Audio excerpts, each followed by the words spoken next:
नमस्ते जी।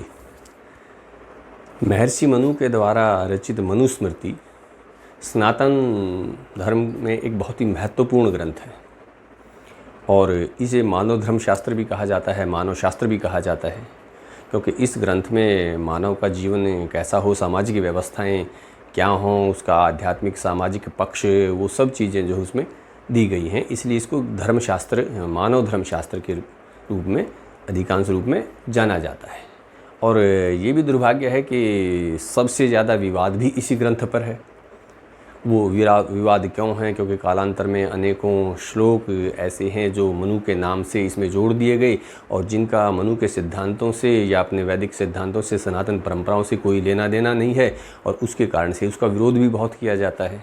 ये तो सौभाग्य की बात है कि ऋषि दयानंद के बाद आर्य विद्वानों ने बहुत ही पुरुषार्थ करके मनु के उन प्रक्षिप्त श्लोकों को अलग भी किया है और विशुद्ध रूप से मनुस्मृति को लोगों के सामने रख करके एक उदाहरण भी प्रस्तुत किया है, जो कि हमारे लिए अत्यंत उपयोगी है। हालांकि ये विषय नहीं है कि मनुस्मृति इतनी विवादित क्यों है और वो क्या प्रक्षेपण है और किस प्रकार उसको किन किन आधारों पर दूर किया गया है।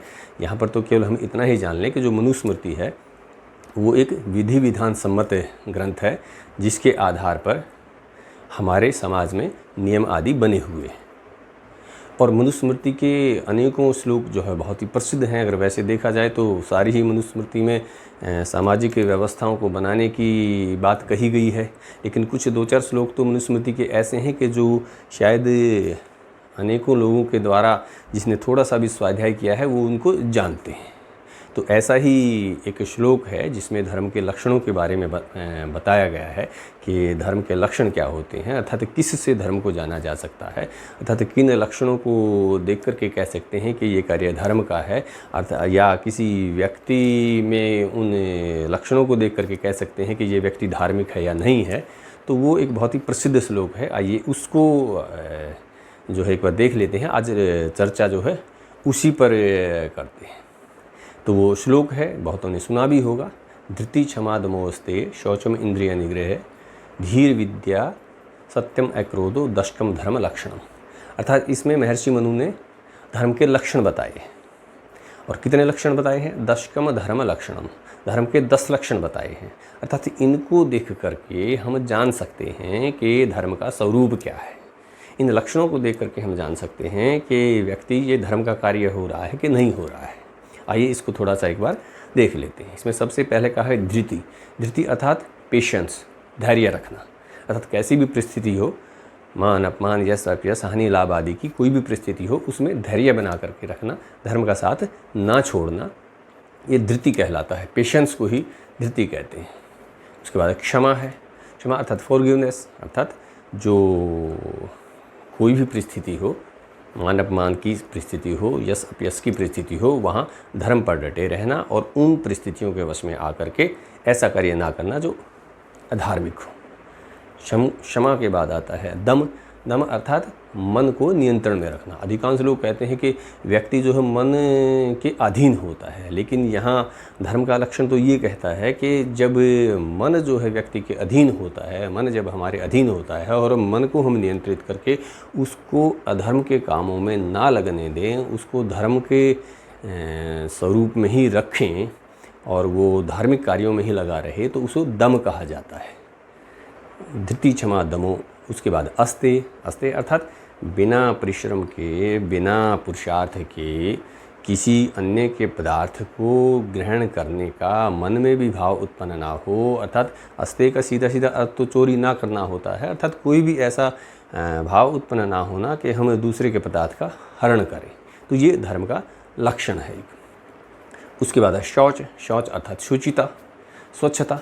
अब शुचिता भी 2 प्रकार से है। एक आंतरिक शुचिता कि अच्छे ग्रंथों का स्वाध्याय, सत्संग आदि के माध्यम से, धार्मिक लोगों के संग के माध्यम से अपनी आंतरिक शुचिता, ईर्ष्या, द्वेष, लोभ, मोह, क्रोध आदि को कम करना, अपने अंतःकरण की शुद्धता को बनाए रखना। एक तो ये शौच है। दूसरा बाह्य शौच अर्थात जो जल आदि से अपने वस्त्रों की, अपने शरीर की, अपने आसपास के वातावरण की, वृक्ष आदि लगाकर, पेड़ आदि लगाकर और यज्ञ आदि के माध्यम से जो अपनी वायुमंडल की वो सब शुद्धि और शुचिता स्वच्छता जो है बना करके रखना। अभी हमारे देश में पिछले दिनों जो है काफ़ी स्वच्छता अभियान चलाया गया, और जो स्वच्छता अभियान जो कि वास्तव में जिसकी आवश्यकता है, तो ये स्वच्छता का कॉन्सेप्ट तो हमारी सनातन परंपरा में है, और महर्षि मनु ने इसको धर्म के लक्षणों में सम्मिलित किया है। अर्थात ये एक धर्म का कार्य है अगर हम स्वच्छता को अपनाते हैं। तो ये कोई वेस्टर्न कॉन्सेप्ट नहीं है। क्लीनलीनेस, स्वच्छता कोई वेस्टर्न कॉन्सेप्ट नहीं है, ये हमारा अपना कॉन्सेप्ट है, और उसे भी हमें समझना, जानना और उसको फॉलो करना चाहिए। उसके बाद आता है इंद्रिय निग्रह। धृतिचमादमोस्ते शौचम इंद्रिय निग्रह।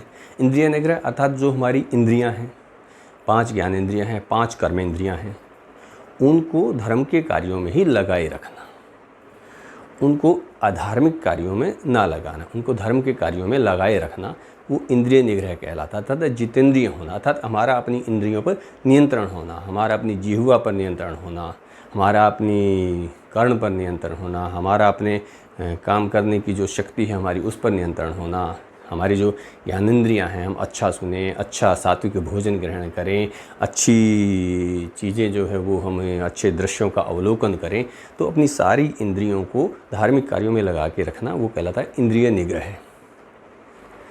धृति क्षमा दमोस्ते शौचम इंद्रिय निग्रह। उसके बाद धीर विद्या सत्यम क्रोधो। धी अर्थात बुद्धि, अर्थात बुद्धि हमारी सात्विक बनी रहे, श्रेष्ठ बनी रहे, उसके लिए सात्विक पदार्थों का ग्रहण करना, सात्विक स्वाध्याय करना, तो वो उस सब से अपनी बुद्धि को सात्विक बना करके रखना, ना कि तामसिक भोजन आदि के माध्यम से अपनी बुद्धि को तामसिकता की ओर ले जाना। तो ये धर्म का लक्षण है। जब हम बुद्धि की सात्विकता को बनाए रखते हैं तो वो एक प्रकार से हम धर्म का धार्मिक रूप से कार्य वो कर रहे होते हैं। तो ये बुद्धि को जो है सात्विकता में बना के रखना, जिससे कि हम धर्म के कार्य ही करते रहें। उसके बाद है विद्या। विद्या का अर्थ है कि पृथ्वी से लेकर के परमेश्वर पर्यंत, अर्थात स्थूल से लेकर के सूक्ष्म तक जो भी पदार्थ हैं, उन सब पदार्थों का यथावत ज्ञान होना, उनको यथावत जानना, वो जैसे हैं वैसा ही उनको जानना, और फिर जो उनका उपयोग है वही उनसे उपयोग लेना, उनका उल्टा उपयोग ना लेना, क्योंकि जो उनका उपयोग है वही उपयोग लेंगे तो वो हमें लाभ पहुंचाएंगे, सुख पहुंचाएंगे।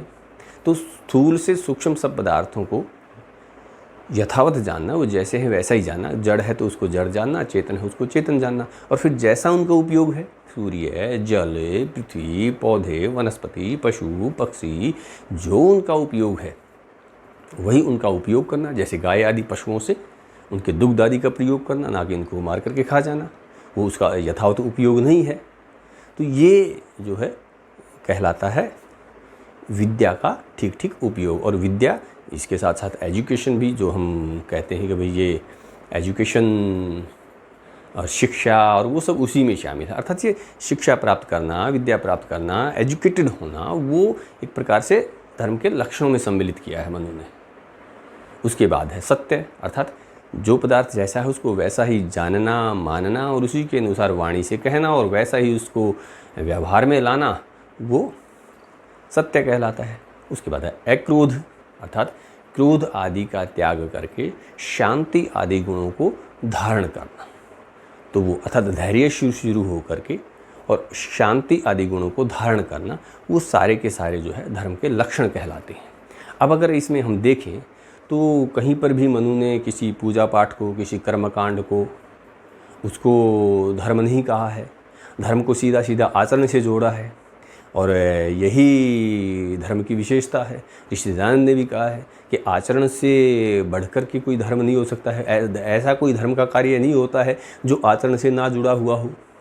इसलिए जो आचार विचार है, हमारा जो व्यवहार है, हमारा जो आचरण है, वही धर्म के अंतर्गत आता है, उसी को धर्म कहा गया है, उसी को मनु ने धर्म माना है। अब इसमें अगर मनु के नाम पर धर्म को जो है किसी रूप में ले करके अगर उससे मनु को अगर विरोध किया जाता है तो उसका कोई औचित्य नहीं है। और इन लक्षणों को जानकर ही हम जान सकते हैं कि व्यक्ति धार्मिक है कि नहीं है। वो व्यक्ति कितने ही जो है धार्मिक चिन्ह, जिसे तथाकथित धार्मिक चिन्ह कहा जाता है, तिलक लगा लिया, कंठी डाल ली, अपना रुद्राक्ष आदि डाल लिया, या किसी ने और कोई ऐसा कार्य कर लिया, या घंटों जो है मंदिर में मस्जिद में बैठा रहा, चर्च में मोमबत्ती लेकर के जला करके सारा दिन जो है वहाँ पर बैठा रहा, तो वो क्या वो धर्म है, या जो मनु ने लक्षण बताए हैं वो धर्म है?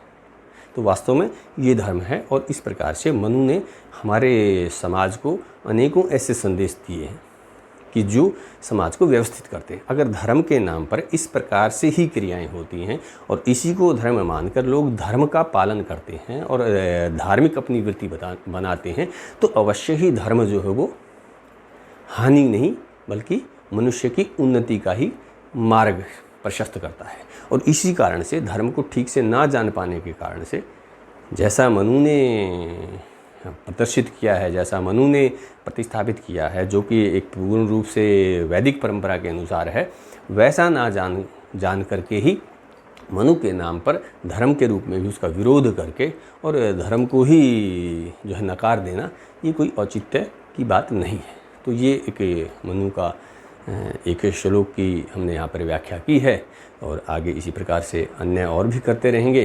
तो मनु का जो संदेश है वो पूरी मानवता के लिए है, पूरे समाज के लिए है, पूरी मानव जाति के लिए है।